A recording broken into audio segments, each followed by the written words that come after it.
Olá, meu amigo, minha amiga, sejam bem-vindos a mais um Portal do José. Hoje para mais um encontro num dia após o feriado que lembra a proclamação da República aqui no nosso país. Infelizmente, os grandes veículos de comunicação não falaram absolutamente nada sobre essa data, porque seria também uma forma de chamar a atenção da sociedade para as nossas realidades. O que significou a gente sair da monarquia para a república? Por que as pessoas da época, a elite econômica, a elite militar, a elite política, por que eles fizeram essa modificação aqui no nosso país? Por que eles expulsaram Dom Pedro II e a sua família do nosso país? Por que isso se deu?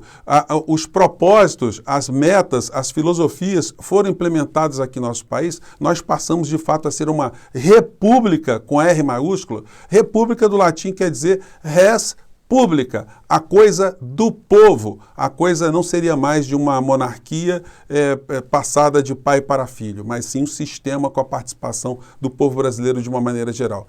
Infelizmente, nesse dia de ontem, que muitas pessoas resolvem sair com seus familiares para fazer algumas coisas, enfim, nós vimos também pessoas que fizeram um programa inusitado, vestiram ali roupas verdes e amarelas, né, para saírem às ruas, para ficarem na frente de alguns quartéis, tomando chuva, se ajoelhando, levantando, orando, cantando, marchando, enfim. Todas essas pessoas voltadas a destruírem, a pedirem a destruição, a dissolução da República, para que se instaurasse aqui no nosso país um novo tipo de monarquia, uma monarquia deformada, onde o imperador perpétuo do Brasil seria Bolsonaro com seu clã. Aliás, o Bolsonaro ele já trata o nosso país como uma monarquia, como sendo uma coisa dele, e não uma coisa do povo. Quando ele usa dinheiro público, usou durante esse tempo todo para fazer jet ski, carreata, motociata, para ir a templo evangélico, viajar para cima e para baixo, gastando dinheiro público com a estrutura do nosso país apenas para benefício pessoal, dos seus amigos, dos seus filhos. Ele disse uma vez, né? Se eu puder dar um filé mignon para o meu filho, eu vou dar um filé mignon. Enfim, ele tratou sempre as coisas da República de uma forma pessoal, colocando todo tipo de vigarista que pudesse dar algum tipo de apoio a ele, dentro da estrutura do Estado brasileiro. Colocou uma série de militares, políticos corruptos, vigaristas, pastores vigaristas, gente da pior espécie, todas elas se uniram dentro do governo Bolsonaro, porque o governo era dele. E ele continuou, até o dia de hoje, a agir, está agindo, né, como se ele não devesse nenhum tipo de obrigação com a nação. Ele não reconheceu o nosso sistema democrático, ainda não reconheceu o resultado da eleição. Ele, no seu silêncio, ele prejudica o Brasil, prejudica o encaminhamento das coisas aqui no nosso país, de uma maneira geral. Não foi ao G20 e não era um benefício, não é uma coisa pessoal para ele tratar dessa forma, porque o chefe de Estado do nosso país deveria estar nesse encontro também, enfim. Mas são as distorções todas e elas estão movimentando a imaginação de muitas pessoas que estão indo para frente dos quartéis. Pois bem, ontem também aconteceram algumas situações políticas também que estão sendo muito reverberadas e que eu irei comentar aqui com vocês também. Mas antes de mais nada, quero convidar você que está chegando agora ao nosso portal a se inscrever. Você aqui é muito bem-vindo, conheça os nossos outros vídeos, compartilhe, dê o seu joinha, mande seus comentários. Se você puder, participe dos nossos chats, que todos os dias eu abro aqui entre as 5 horas, 5 e meia, antes de entrarmos no ar. Você vai conversar com muita gente bacana, muita gente antenada, e o nosso portal está crescendo muito por conta dessa participação. E se puder, se inscreva no nosso clube de membros também. É uma forma adicional de você ficar ainda mais parceiro aqui do nosso portal, tá bom? Então vamos seguir em frente. Gente, ontem eu comentei esse livro aqui com vocês, do Laurentino Gomes, né, 1889, que fala da proclamação da República, né? Eu não tenho vínculo com nenhuma editora não, tá, gente? Eu gosto de comentar livros que eu acho que são trabalhos muito legais. Esse aqui é um trabalho muito legal do Laurentino, que ele não é historiador, ele é jornalista, então ele imprime na coleta de dados uma percepção que muitas vezes o historiador não consegue ter. Ele mergulha, ele consegue se colocar ali na pele de um cidadão que estava vivendo aquele momento histórico. Então tem passagens aqui muito hilárias também nesse livro, que mostra como a proclamação da República no nosso país, ela foi um acontecimento muito inusitado, cercado ali de muitas situações, muitas incongruências. O Deodoro da Fonseca não tinha ideia o que era a República, ele praticamente foi carregado nessa história. A dona Mariana, que era a esposa dele, quase impediu dele sair de casa, porque ele era um homem que estava muito adoentado, né? Então a República teve que esperar a dona Mariana autorizar o Deodoro. Tem passagens muito curiosas. Tem uma que eu selecionei aqui, que foi o fato do Brasil ter partido do Brasil uma embarcação, né, chamada Cruzador Almirante Barroso, com 320 tripulantes. E a missão era dar uma volta ao redor da Terra redonda, né, e fazer uma circunnavegação. Eles saíram antes da proclamação da República. Quando eles estavam em alto mar, lá no Ceilão, a proclamação da República se deu e eles receberam lá um informe que era para trocar a bandeira da embarcação, que usava a bandeira da monarquia, né, do Império, e para tirar para substituírem por outra bandeira. O que é que eles colocaram no lugar, gente?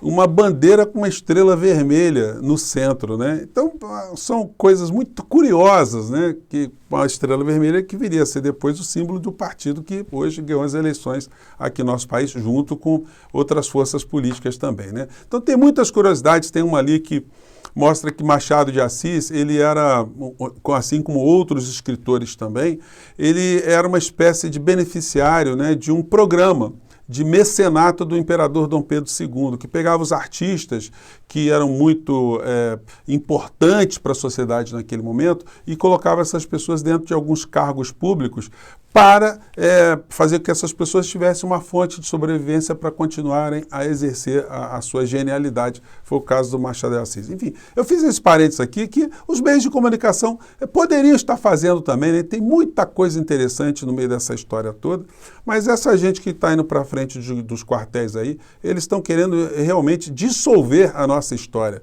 Eles querem colocar aqui um monstrengo alienígena, né, em termos de sistema de governo, que não existe em lugar nenhum. Uma monarquia onde Bolsonaro simplesmente ele oficializaria o seu poder como imperador perpétuo do nosso país e, desgraçadamente, com uma série de seguidores, né, que poderiam sucedê-lo de uma forma ainda pior ainda. Mas essas pessoas estão ali fazendo as cenas mais inusitadas que eu vou compartilhar aqui com vocês. Algumas situações estão acontecendo. Bom, isso aqui é o registro que eu peguei ontem, foi o único que eu achei, no G1 do Distrito Federal. Proclamação da República. O que esse feriado e o que ele é, o que significa. Pois bem. E aí surgiram outras questões também no curso do dia, né? Vilas Boas adota tom golpista e diz que atos antidemocráticos são contra atentados à democracia. Militar usa redes sociais e afirma que manifestações se opõem a dúvidas nas eleições. Tem algumas impropriedades aí, né? Chamar o general Vilas Boas da reserva como militar. Não, ele foi militar, ele está na reserva, uma pessoa ali, enfim. E é muito importante a gente saber que existe uma distinção muito grande entre os militares que estão na reserva e aqueles que estão na ativa, que têm ali um compromisso permanente com a Constituição, com respeito à hierarquia, enfim, a ordem de uma maneira geral. Pois bem, então muitas pessoas colorem muito as tintas quando um general da reserva dá algum tipo de declaração. É bom a gente sempre salientar que não existe nenhum tipo de superioridade dos militares para com os civis na nossa Constituição, na nossa realidade, e nem poderia, porque eles não são melhores do que quaisquer outros cidadãos aqui no nosso país. Infelizmente, muitas pessoas no Brasil aprenderam a ter um temor, uma situação muito distorcida em relação a militares. Nós devemos respeito, sim, a eles enquanto servidores públicos, pessoas que estão para guarnecer a nossa pátria, mas não ter medo, não ficar o tempo todo passando pano em cima de situações ilegais, em cima de comportamentos que denunciam uma ideia distorcida de que eles são superiores ao resto da sociedade civil. Então, nada como debater essas questões para que todo mundo saiba o seu papel na sociedade. Pois bem, então o general ali fez esse comentário, muitas pessoas ficam achando que isso pode ter maiores repercussões, eu não acredito, o general é uma pessoa muito adoentada, enfim, muitas pessoas têm inclusive essa consideração por um homem enfermo como ele ainda está se metendo em política, mas ele está se metendo em política sempre do lado errado, né? E aí não dá para a gente simplesmente ignorar, porque isso tem sempre no imaginário de pessoas distorcidas algum tipo de impacto.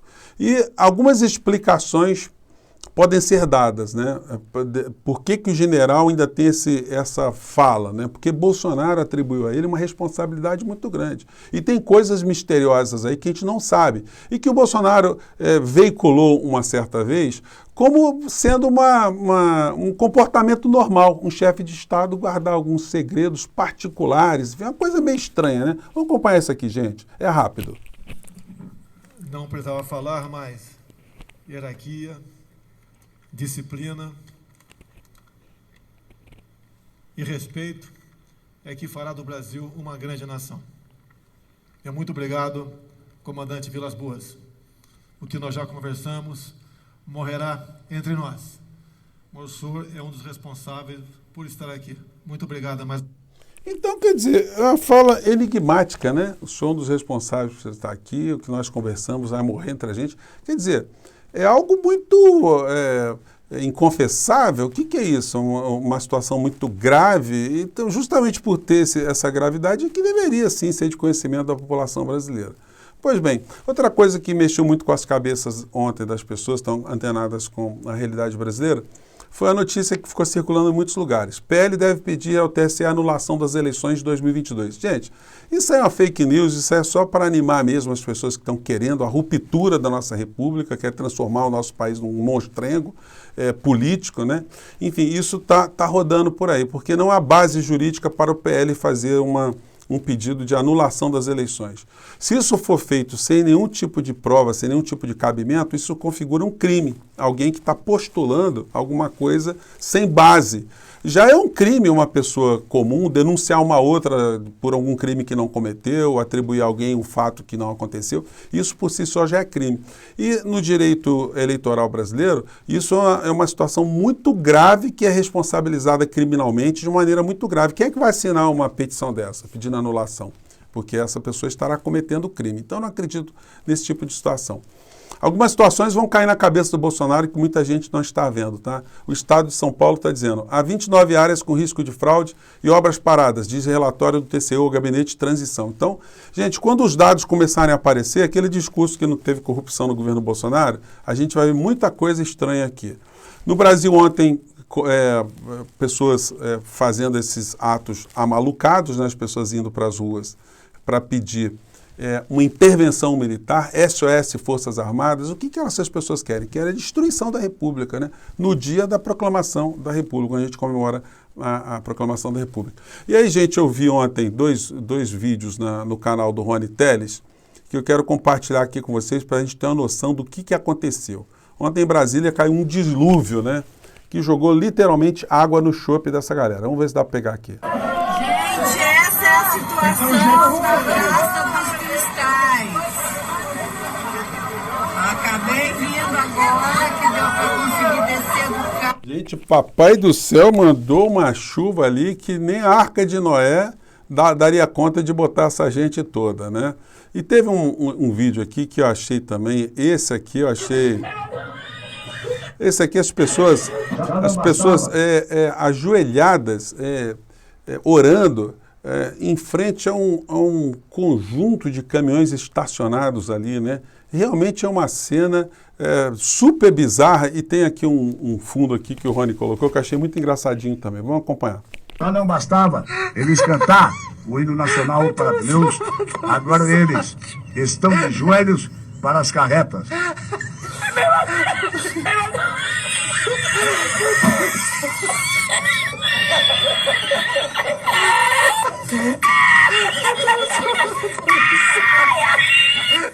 Me cobró el tío la... Me cobró. Gente, eu vou dizer uma coisa para vocês. Olha, eu já contei aqui várias vezes, né? Comentei aqui com vocês o conto O Alienista, do Machado de Assis, que tinha ali as figuras ali que saíam pelas ruas, né? Como loucas, né? Numa cidade que estava totalmente sendo considerada uma cidade de loucos, pelo Simão Bacamarte, a pessoa ali que comandava o hospício, né, o manicômio na cidade, né? Quando a gente vê essas pessoas fazendo esse tipo de gesto, quando é que você imaginou que você ia ver um monte de gente ajoelhada de frente para um caminhão fazendo oração? É um negócio simplesmente estarrecedor, né? Isso dá conta para a gente do que essa alucinação que está reinando no meio dessas pessoas está provocando no imaginário delas. E como é que elas, de fato, vão passar por um período muito grande de desintoxicação nas suas almas aqui no nosso país. Isso não aconteceria, gente, se nós tivéssemos meios de comunicação no Brasil que estivessem o tempo todo levantando algum tipo de voz contra as insanidades que o presidente da República comandou pelas redes sociais ao longo desses últimos anos. Como não houve nenhum tipo de contestação, porque havia interesse também de Bolsonaro não cair, né? Não cair antes do tempo, porque as coisas no plano econômico estavam favorecendo alguns grupos, enfim, essas situações foram mantidas e hoje nós estamos vendo o resultado nesse tipo de comportamento que a gente vê pelas ruas, né? Os canjicas ajoelhados de frente para pneus, agarrados na frente de caminhões, marchando, chafurdando na lama, chafurdando na água, enfim. Mas isso tudo tem prazo, né? Como eu tenho dito para vocês. A partir do dia 1º de janeiro, a válvula, a roda vai girar, né? A chave vai virar de uma forma mais efetiva e muitas pessoas que estão nessa situação ridícula que a gente está vendo hoje não terão mais capacidade nem condições de permanecerem fazendo as mesmas coisas, né? Bom, vamos acompanhar aqui, gente. Mais tarde eu volto aqui no nosso portal porque tem muita coisa ainda para a gente conversar, tá bom? Um grande abraço e até lá. Tchau!